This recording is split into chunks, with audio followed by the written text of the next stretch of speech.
Hi, my name is Jonathan Hicks. I'm back at the Dice Cup, and this evening I'm joined by Tim. Steve. Hey, Bob. and we've just finished playing Transatlantic, which is ostensibly about sailing ships around the various oceans here.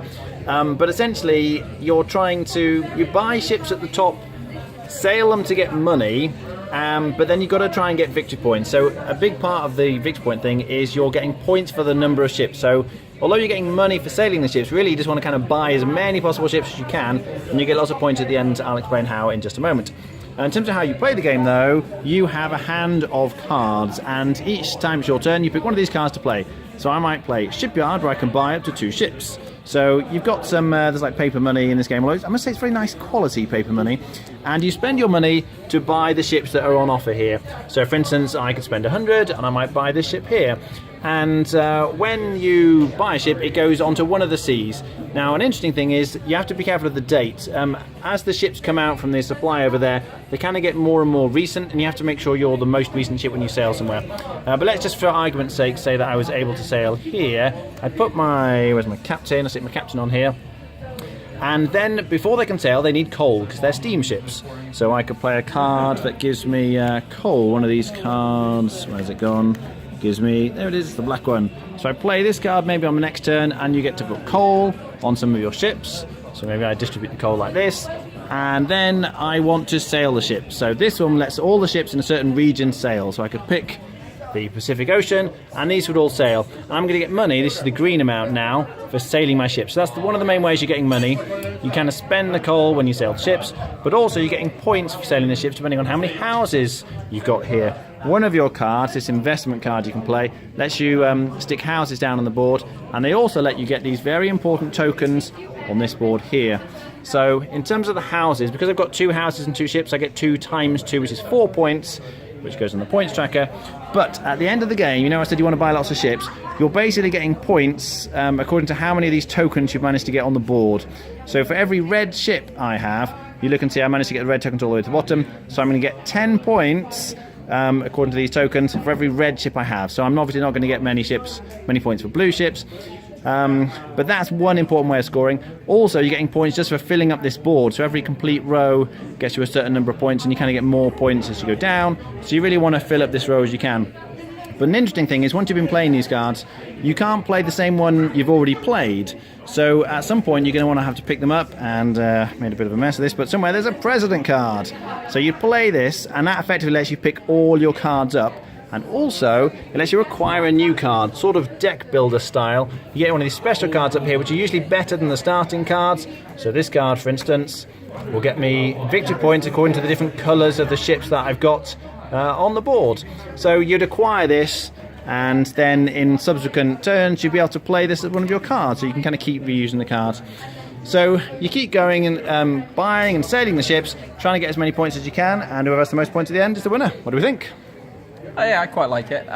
It's based around a really strong central mechanism, which is the cards, playing out the cards like in Concordia, and it's got like a nice sort of light stock market because you can force the prices of different ships to go up, and then you also have to invest in your own company to make sure your ships score high enough. I think it gets bogged down a bit with the fact that you have to keep referencing all the other ships on the board for putting the newest one out, and when you play with the President variant that we did, you also then have to look at all of the other details on the ships in the region, so it gets a bit spreadsheety and you're like wondering where the best place to put a ship out is, but it still makes it quite interesting. Okay, I should perhaps just explain, each of these ships, as Tim was saying, has a certain tonnage, speed and capacity in terms of passengers, and yeah, you have to compare when you put a new ship out the values on all the ships in that region. Steve? Yeah, the 2 mechanisms in this, the deck building aspect of it, playing 1 card from your hand on a turn, doing what the card says, and then at the end you'll go, that's quite nice. And the end game scoring, effectively getting more tiles in certain combinations, multiplied by what you've done on the board. He's done in the guy Matt Gerdts, he's done it in his other games as well, and those 2 mechanisms I really like. I like the game. I think, as Tim says, there's a lot of looking at numbers.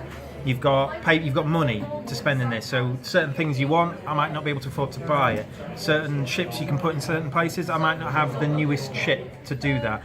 To try and get the contracts, I've just got to check all the numbers every time it's my turn to do something, to check if my numbers are bigger than the ones there. otherwise I don't maybe get the full benefit of putting that ship in that spot. I need to do something else. If you play Concordia, one of the nice benefits of that is you can kind of like leech off someone else. Someone else has got a lot of places in the region, you can leech off them.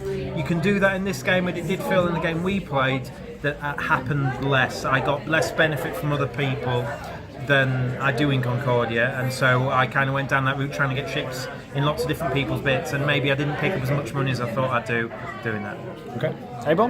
Yeah, I agree with the other two. It's very much you've got to check everything before you can play. It sort of bogs the game down a little bit. I do like the card mechanics where you're picking them up, but when you've got that in Concordia, I think if someone said Concordia or expansion or this, I'd probably go towards Concordia. The other thing is the theme. The theme's really pasted on. It doesn't feel like you're shipping magnets at all. You could almost replace this with anything, just colours, because that's effectively all these are for the scoring.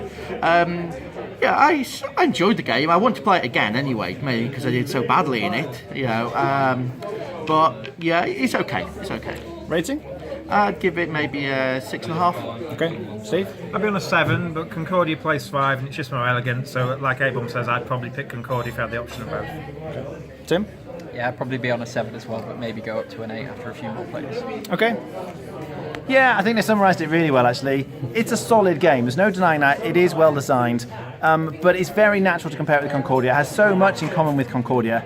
But this one's just so dry in comparison. I mean, Concordia is not the most thematic of games, but at least you've got a kind of map of the Mediterranean, you're sailing around and things. This one, in theory, you're sailing around, but there's no map or anything. They've just got this kind of big blue board and you just plonk your ship on and it's sailing. So I prefer a bit more theme in my games, really. The mechanics are nice, but as they say, I think I'd prefer to play Concordia. I'd be on 6.5 out of 10. All right, thanks for watching. That was Transatlantic.